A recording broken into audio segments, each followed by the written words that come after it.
उस दिन के बाद से उन दोनों के बीच वह मौन संवाद भी खत्म हो गया था, जिसे उसने अतीत से बचा रखा था।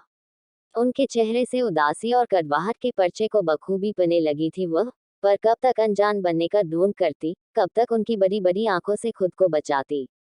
अंकुश की तरफ से उसने शब्दों की प्रतीक्षा बंद कर दी थी। क्या है उनके भीतर, वह नहीं जानती। क्यों वह अपने भीतर की जलती हुई लपटों को उस पर डाल देते हैं। उनका मौन तृप्ति को भीतर से कचोट देता है। इसे कहानी की शुरुआत कहें या सुखों का अंत। जब अंकुश उसे देखने आए थे, साथ में उनका छोटा भाई पलाश भी था जो तृप्ति का सहपाठी था। दोनों में दोस्ती कुछ ऐसी थी कि तय किया गया कि वाद विवाद प्रतियोगिता में जो भी हारेगा वह जीतने वाले को किसी एक विषय में परफेक्ट बना देगा, परिस्थितियां चाहे जैसी भी हों। सौदा मजेदार था, लेकिन तृप्ति मेहनत वाले कामों से अक्सर दूर रहती, मस्ती में काम करती। प्रतियोगिता शुरू होने जा रही थी। पलाश के चेहरे पर जहां खौफ था, वहीं तृप्ति का चेहरा बेखौफ। पलाश स्टेज पर आया और अपने श की वजह से हार गया। जब उसे शाबाश बोलना होता तो साबास बोलता। शाकाहारी को शाकाहारी और शकुंतला को शकुंतला। तृप्ति वाक्यांशों का सही प्रयोग करके प्रतियोगिता जीत गई। कॉन्ट्रैक्ट के मुताबिक तृप्ति ने गणित सीखने की फरमाइश की और बेचारे पलाश ने जी जान से तृप्ति को HCF speed distance and time percentage निकालनी सिखाई। इस निरंतर साथ से दिल में पलाश के लिए एक जगह बन गई थी। कंधे आपस में छूने लगे। कभी वो तृप्ति के दुपट्टे पर बैठ जाता और दुपट्टा खींचते वक्त उसका पूरा दुपट्टा ही गिर जाता, तब पलाश खुद उठकर उसका दुपट्टा संभाल देता। छोटी छोटी चीजें तृप्ति के लिए बहुत मायने रखती थी, लेकिन पलाश तो चंचल, अलहड़, नटखट था। उसे इन सब बातों से कोई फर्क नहीं पड़ता था। न तो वह रोमांटिक फिल्में देखता, न मिल्स एंड बून्स के उपन्यास पढ़ता। उसके पास तो बहस करने के लिए राष्ट्रीय अंतर्राष्ट्रीय घटनाक्रम होते, पने को पत्र पत्रिकाएं होती। पलाश तृप्ति को राजनीति से संबंधित बातें बताता और तृप्ति उसे रोमानी उपन्यासों की कहानियां चटकारे ले लेकर सुनाती। खूबसूरत सी यह दोस्ती शायद प्रेम का रूप लेती, लेकिन अगले कुछ दिनों में ही अंकुश का रिश्ता तृप्ति के लिए आ गया। अंकुश के घरवालों ने पहली नज़र में तृप्ति को पसंद कर लिया। 1 महीने के भीतर ही वो उस घर की बहू बन गई। तृप्ति और अंकुश के स्वभाव में बेहद फर्क। तृप्ति हंसमुख और चंचल थी तो अंकुश गंभीर, चिड़चिड़े स्वभाव के। पहली ही रात उन्होंने अपने कड़वेपन का सबूत दे दिया था। तृप्ति अपने कमरे में बैठी उनका इंतजार करती रही। उसे नींद आ ही रही थी कि अंकुश आए और बदबू का एक भभका उनके साथ ही भीतर घुसा। आते ही वह बिस्तर पर औंधे मुंह गिरे और कुछ ही देर में गहरी नींद में डूब गए। न जाने रात के किस प्रहर में अंकुश ने तृप्ति को टटोलना शुरू किया। उसे महसूस हुआ जैसे उसके बदन में हजारों बिच्छू रेंग रहे हों। वह पसीना पसीना हो गई। अपनी चीख को उसने दोनों हाथों को मुंह पर रखकर किसी तरह रोका। अंकुश तो फिर सो गए, लेकिन तृप्ति सोचती रही कि क्या पुरुष को सुख बांटना नहीं आता। वह हर चीज को हड़पना क्यों चाहता है। क्या उसे बस छीनना ही आता है। एक वाक्य भी तो प्रेम से नहीं बोला अंकुश ने उससे, फिर कैसे उन्होंने पत्नी पर हक मान लिया। जानती है यदि वह कुछ कहते भी तो शब्दों का मंतव्य बड़ा कटु होता। जब तक वह एक तरफा संघर्ष चलता रहा, उसकी आंखों और मुंह में रेत की तरह कुछ किरकिराता रहा। चेहरे पर कोई भाव नहीं, शरीर लावा उगल रहा था। क्या वह पूरे मन से अंकुश की नहीं हो सकी है, या फिर अगर यही वैवाहिक जीवन का सुख है तो फिर शायद इस विवाह को वह नहीं निभा सकेगी। शादी के बाद की वह मनहूस रात बड़ी मुश्किल से कटी। किसी तरह सुबह हुई तो वह नहाकर किचन में गई। नाश्ता टेबल पर लगाया तो पता चला कि अंकुश जा चुके हैं। शायद पलाश ने उसके मन के भाव पढ़ लिए थे। वो टेबल पर बैठा, नाश्ता किया, साथ ही तृप्ति के खाने की खूब तारीफ की। फिर पलाश ने उसे पूरा घर दिखाया। शादी की सीडी भी दोनों ने साथ मिलकर देखी। पलाश से वह हर विषय पर बेझिझक बातें कर लेती थी। दोस्तों और प्रोफेसरों के किस्से पलाश चटखारे लेकर सुनाता तो तृप्ति हंसे बिना नहीं रह पाती। अंकुश के आने का कोई समय नहीं था। वो देर रात गए आते, तृप्ति खाने पर इंतजार करती रहती। 4 महीने में उसे याद नहीं कि कभी अंकुश ने एक बार भी उसके खाने की तारीफ की हो या उसकी किसी बात की सराहना की हो। शादी के बाद तो जैसे वो गुनगुनाना ही भूल गई थी। अंकुश के पास समय नहीं था। अब पलाश भी ट्यूशन पढ़ के देर से घर आता। बच जाता तो गहरा सूनापन, जिसमें माँ के चेहरे पर जमे हुए शैथिल्य के बीच दिन भर वह अपनी कच्ची आंखें इधर उधर भटकाती फिरती। कठिन क्षण थे वे, कोई आत्मीय स्पर्श नहीं। उसने बी की थी, आगे पने की चाह भी थी। शादी से पहले ही यह बात तय हो गई थी कि तृप्ति जो करना चाहे करे, लेकिन अब कोई बात भी नहीं करता था। अंकुश तो उसकी परछाई से भी दूर रहते। माँ ने विदाई के वक्त यही परंपरागत वाक्य तृप्ति से कहा था कि ऐसा कोई काम कभी मत करना जिससे घर के संस्कार धूमिल पड़े। सुबह उठी तो उसका मन बेहद दुखी हुआ क्योंकि सास उसके उठने से पहले ही उठ गई थी। वो अंकुश का नाश्ता तैयार करके कपड़े धो रही थी। धीरे धीरे रोज का यही नियम हो गया। तृप्ति के उठने से पहले ही सास उठकर अंकुश के सारे कार्य कर देती। पता भी नहीं चलता कि वो कब उठ गई। वो लाख कोशिश करती, लेकिन माँ 5 बजे तक काम खत्म कर चुकी होती। तृप्ति को बिना नहाए किचन में घुसने की इजाजत नहीं थी। आज जब किचन में आई तो राज की तरह सारा काम हो गया था। अंकुश टिफिन लेकर निकल रहे थे। उन्होंने तृप्ति को तीखी नजरों से देखा, फिर पैर पटकते हुए बाहर निकल गए। वह अंकुश से कहना चाहती थी, माँ 4 बजे ही किचन में चली आती हैं और मुझे बिना नहाए किचन में आने की इजाजत नहीं है। क्या मैं 3 बजे ही नहाकर किचन में जाऊं? रात में सोऊं नहीं? कहती किससे? सुनने वाला तो जा चुका था। उसे असहनीय पीड़ा होती, लाख चाहने पर भी उस भीषण आवेग को कहाँ रोक पाती।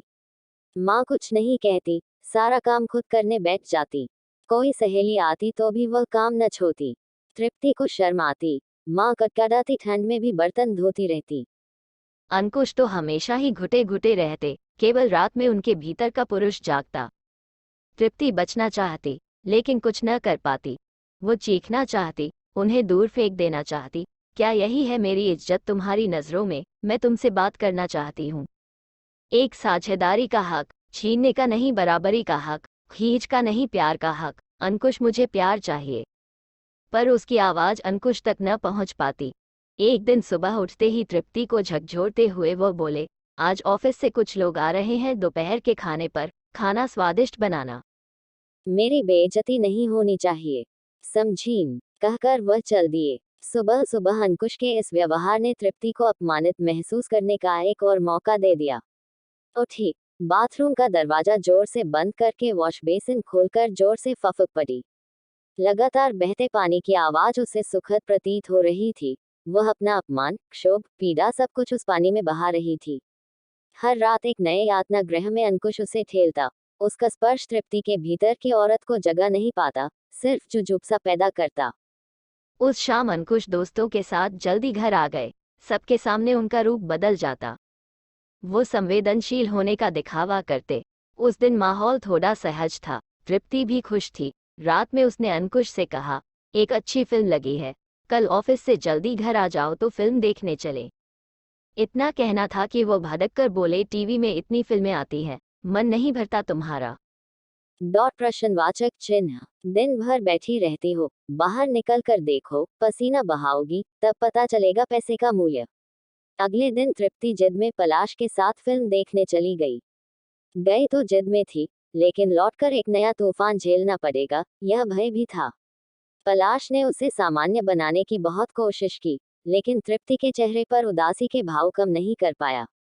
तृप्ति की शादी के बाद पलाश से संबंधों में इतना ही फर्क आया था कि पहले वह नाम लेता था और अब नाम न लेकर सीधे बातचीत शुरू कर देता। भाभी जैसा संबोधन उसने तृप्ति को नहीं दिया था। तृप्ति के मना करने के बावजूद घर लौटते हुए पलाश ने आइसक्रीम खरीदी। पैदल चलते हुए वे घर तक पहुंचे। घर में माँ और अंकुश चाय पी रहे थे। तृप्ति कमरे में चली गई और पलाश वहीं बैठ गया उनकी कड़वाहट दूर करने। जाते हुए तृप्ति ने दोनों की शक्लें देखी, उनमें दृष्टिहीन क्रोध था। पलाश ने अवश्य वहां का माहौल बदल दिया होगा, लेकिन क्या फायदा। कुछ देर बाद अंकुश कमरे में आए तो उनके भीतर ज्वालामुखी फूट रहा था। फिल्म देखने का इतना ही शौक था तो सिनेमा हॉल में ही रहती, घर क्यों लौटी। तृप्ति चुपचाप नाइटी ढूंढती रही। उसे मालूम था अलमारी में नाइटी नहीं है, लेकिन वो ढूंढ रही थी। शायद अंकुश का सामना नहीं करना चाहती थी।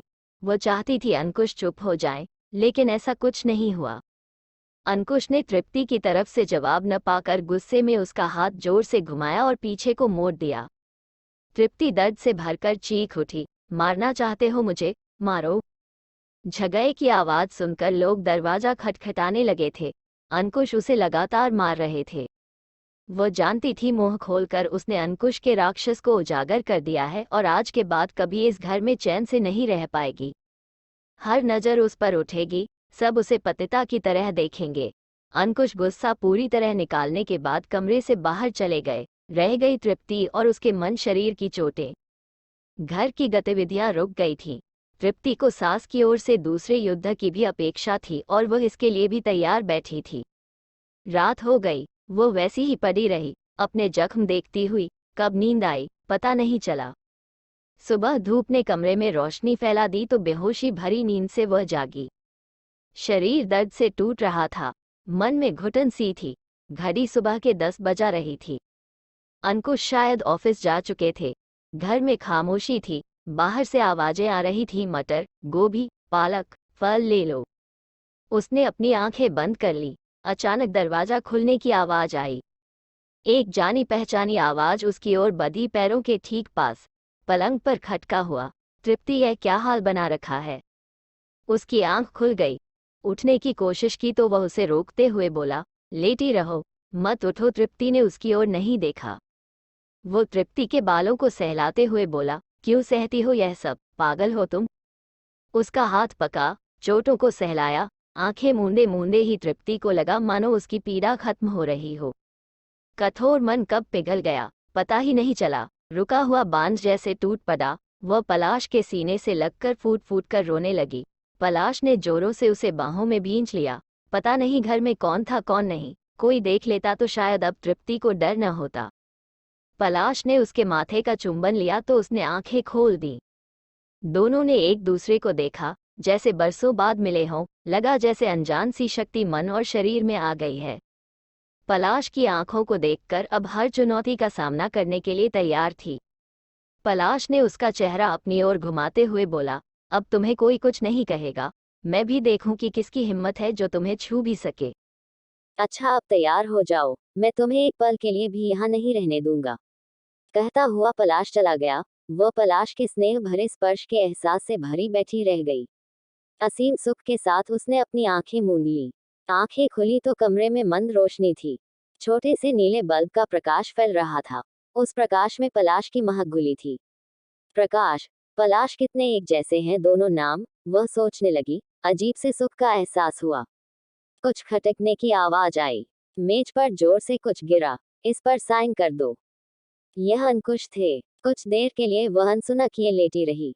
फिर जैसे असीम ताकत आ गई हो, उसने पेन उठाया, आत्मविश्वास से कागज पर साइन कर दिए। शायद तलाक के कागज थे। अंकुश ने उसे ऐसे देखा जैसे विश्वास ही न हुआ हो। तृप्ति ने सूटकेस उठाया, अलमारी से कपड़े निकाले, एक एक कर सूटकेस में भरती रही। जानती थी अंकुश की नजरें उस पर ही गड़ी होंगी। सूटकेस उठाया और चल दी। निकलते वक्त एक बार मुड़कर देखा तो अंकुश एक झगालू, जिद्दी, चतुराई से अपरिचित खेल में हारे हुए बच्चे सरीखे दिखे।